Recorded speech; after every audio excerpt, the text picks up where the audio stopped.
en donde lo encabezó la Subsecretaría de Derechos Humanos de la Secretaría de Gobernación, abierto a la participación de expertos, de colectivos y de todas aquellas personas que brindan opiniones centrales para la construcción de una ley general. Y en ello quisiera centrar esta exposición, quisiera exponerle los avances del proyecto de legislación secundaria que el gobierno federal ha estado trabajando de la mano con los diversos sectores de la sociedad y buscando con ello poner en ejercicio la facultad constitucional establecida en el artículo 71 que le da la facultad al presidente de la República para presentar iniciativas de ley. Refiriéndome en concreto al contenido de esta legislación que será puesto a consideración del Poder Legislativo, hablaré en primer lugar de la desaparición forzada de personas en el proyecto de ley. Este delito va a considerar 5 supuestos en los que se puede incurrir en la comisión de esta conducta, diferenciándose cada variante de acuerdo con el sujeto activo, con el grado de participación y con la intencionalidad. Por su importancia, quisiera compartirles el texto de lo que se propone. Comete el delito de desaparición forzada de personas. Primero, el servidor público que priva de la vida, de la libertad a una persona y propicia o mantiene su ocultamiento, negándose a reconocer dicha privación o a proporcionar información sobre su paradero o el de sus restos humanos, con lo cual quien fue privado de la libertad queda impedido para ejercer los recursos legales y las garantías procesales pertinentes. El servidor público también comete este delito cuando instruye, incita o autoriza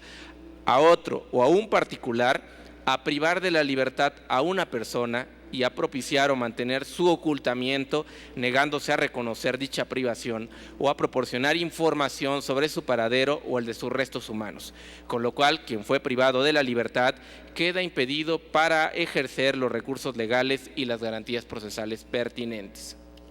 También lo comete la persona que por orden, con autorización, consentimiento, apoyo, aquiescencia o respaldo de un servidor público, priva de la libertad a otra persona y propicia o mantiene su ocultamiento, negándose a reconocer dicha privación o a proporcionar información sobre su paradero o el de sus restos humanos. También lo comete el servidor público o la persona que por orden, con autorización, consentimiento, apoyo, aquiescencia o respaldo de un servidor público, priva de la libertad a una persona a sabiendas de que dicha privación deriva de alguna de las conductas que están previstas en los artículos que antecedieron. Y finalmente el servidor público o persona que por autorización, consentimiento, apoyo, aquiescencia o respaldo de un servidor público, por acción o por omisión, permite el ocultamiento de una persona víctima de este delito. Refiriendo en concreto, los elementos de este tipo penal implican que el sujeto activo, en primer lugar, es un servidor público, pero también es una persona que puede actuar bajo la orden, la autorización, el apoyo de un servidor público. Segundo, la privación de la libertad de la víctima bajo cualquier modalidad. Tercero, el propiciar o mantener a la víctima en una situación de ocultamiento o el simple hecho de no proporcionar información sobre su paradero. Otra cuestión muy importante que tiene que ver con que las conductas impiden evidentemente a quien se encuentra en esta situación hacer uso de sus derechos y de sus garantías. Esta intencionalidad del delito requiere también manifestar que de acuerdo a la intencionalidad también se establece una sanción cuando el servidor público que sin haber participado directamente en cualquiera de estas conductas tiene conocimiento de la comisión y se niega a reconocerlas u omite dar información. Lo mismo pasa con una persona en general que tiene conocimiento de estos hechos y también no los participa. Este tipo penal va a diferenciarse al incluir estos elementos de intencionalidad y grado de participación, estableciendo que se sanciona a quien no participa directamente de las conductas de la desaparición, pero tiene conocimiento del delito o también contribuye a la desaparición de los restos humanos de la víctima. Respecto de las sanciones, punto importante, se propone una penalidad alta, ya que si bien uno de los objetivos principales del delito es la imposición estricta de las mismas, también es cierto que el derecho penal determina las conductas que para la sociedad resultan de mayor flagelo a sus derechos fundamentales. La pena que se propone es de 50 a 100 años de prisión y de 4.000 a 8.000 días multa para la desaparición forzada, y tratándose del ocultamiento de 30 a 60 años de prisión. Además, evidentemente, tratándose de servidores públicos, de su separación del cargo. Ahora trataría de un tipo también integrado en este proyecto de particular relevancia: la desaparición por particulares. En atención al artículo 3 de la Convención Internacional para la Protección de todas las personas contra las desapariciones forzadas, se establece que hay una obligación de los estados de tomar medidas apropiadas para investigar las conductas que es responsabilidad de las personas actúan sin la autorización, el apoyo o la presencia del Estado, pero que son autores de desapariciones. Esta desaparición por particulares, también llamada desaparición forzada equiparada, se va a distinguir al excluir la participación del servidor público o de un agente del Estado como el impulsor de la desaparición, manteniendo los demás elementos configurativos del tipo penal. Esta iniciativa que se presenta busca además que a través de ello puedan haber sanciones igualmente ejemplares. La sanción, cuando se habla de desaparición a cargo de particulares, una desaparición forzada, en términos de la legislación, llevaría a sanciones de 40 a 90 años de prisión y de 30 a 50 años cuando se trata de un ocultamiento. Es conveniente también mencionar algunas cuestiones que están perfiladas dentro de la ley como estándares generales. Primero, el delito de desaparición forzada es un delito imprescriptible. El delito de desaparición forzada implica una persecución de oficio, tiene el carácter de permanente o continuo, no hay criterios de oportunidad y formas anticipadas de terminar el proceso, no se permiten beneficios de libertad preparatoria, de sustitución, de conmutación de penas,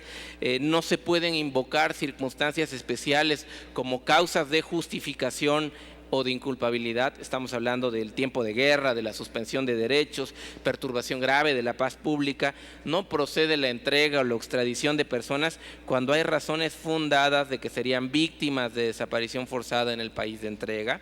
Y hay una serie de delitos vinculados que tienen que ver con impedimento injustificado a muebles e inmuebles de las instituciones públicas cuando hay alguna situación de búsqueda en ellos, no puede haber obstrucción de las acciones de búsqueda de las personas, no pueden existir circunstancias de incineración o desintegración de restos humanos sin conocimiento de las autoridades competentes, se sanciona la omisión de entregar, retener, mantener en ocultamiento a el recién nacido de una víctima del delito de desaparición forzada. Se pena también la falsificación de documentos de identidad de una niña, niño o adolescente que haya nacido en estas circunstancias, y también se establecen elementos referentes a la tentativa. Esos tienen que ver de que se sancionan de acuerdo al artículo 63 del Código Penal Federal, donde dice que el responsable de tentativa se le aplica hasta 2/3 partes de la sanción que corresponde imponer a quien efectivamente comete una conducta. Y ahora iremos a las atenuantes, tema importante a tratar con especificidad. Cuando hablamos de las atenuantes, estamos hablando de que las atenuantes tienen que ver con el hecho de que una persona que ha cometido un delito de desaparición forzada proporcione elementos, información que contribuyan, uno, a la reaparición con vida de una persona desaparecida, o que permitan esclarecer casos de desaparición forzada o a la identificación de los responsables de una desaparición. Una problemática de carácter cotidiano en el oficio de procuración de justicia es que en los casos de desaparición, aun y cuando tenemos responsables que están purgando sentencias por otro delito o por delitos conexos directamente con la conducta y que hay noticia de que son los autores de la desaparición, una vez que se encuentran ya en proceso, no proporcionan información con facilidad. Y esto, a través de estas atenuantes que se establecen en la ley general, buscan precisamente dotar de instrumentos para poder poder conocer el paradero de las personas. Tratándose de desaparición, la prioridad es la localización de las personas, una localización que es privilegiada en vida, pero que aún en todas las circunstancias lo que busca es encontrar elementos. Estas circunstancias atenuantes llevan, en términos generales, a que si los autores o partícipes liberan a la víctima espontáneamente dentro de los 10 días siguientes a la desaparición, la pena disminuye hasta una mitad.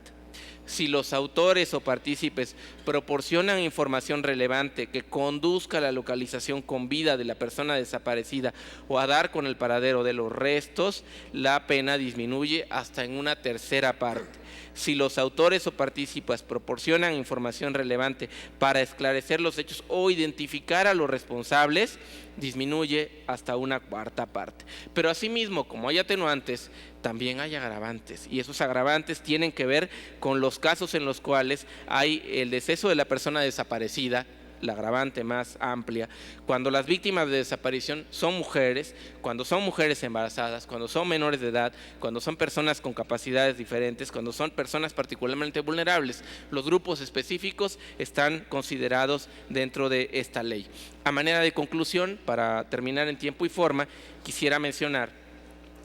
que en la visita in loco que la Comisión Interamericana de Derechos Humanos ha realizado en nuestro país del 28 de septiembre al 2 de octubre, ha conocido y valorado las medidas que el Estado mexicano ha tomado para hacer frente a los retos en materia de derechos humanos, uno muy puntual, que es el de la desaparición forzada. En particular, se reconocen las importantes reformas en materia de derechos humanos de la ya no tan cercana reforma de junio de 2011, así como los ajustes de carácter normativo para que se expidan leyes generales en materia de desaparición forzada de personas, a lo cual sumamos los protocolos homologados para la investigación del delito de desaparición forzada que se aprueban en agosto de este año en la Conferencia Nacional de Procuración de Justicia y después por parte del Sistema Nacional de Seguridad Pública. Y ello lleva a que la iniciativa de ley general, que a la brevedad será presentada ante el Congreso de la Unión, marque un adelanto considerable para nuestro país en términos de que permite uniformar la legislación con los más altos estándares internacionales, pero que también marca una posición de apertura en los procesos de discusión junto con la sociedad civil, junto con los expertos en estas materias, para contar con una ley que desde nuestra Carta Fundamental reconozca la vigencia de los más altos estándares en materia de protección de los derechos humanos. Estos tipos penales, que he descrito de manera muy general, buscan atender a una asignatura pendiente en materia de derechos humanos, a una deuda que es necesario cubrir en términos de demanda de agenda pública en la agenda de gobierno de tipo normativo, y que para una institución como la Procuraduría General de la República representa la conciencia plena de que la sanción y el funcionamiento de una verdadera procuración de justicia en materia de desaparición forzada de personas requiere no solo de las leyes adecuadas para ponerlas en práctica, sino también de las instituciones y de los funcionarios adecuados que tengan una absoluta sensibilidad, comprensión y responsabilidad con el problema, situación que ofrecemos y que nos interesa mucho trabajar en ello. Agradecemos al Senado de la República esta oportunidad de platicar. Gracias.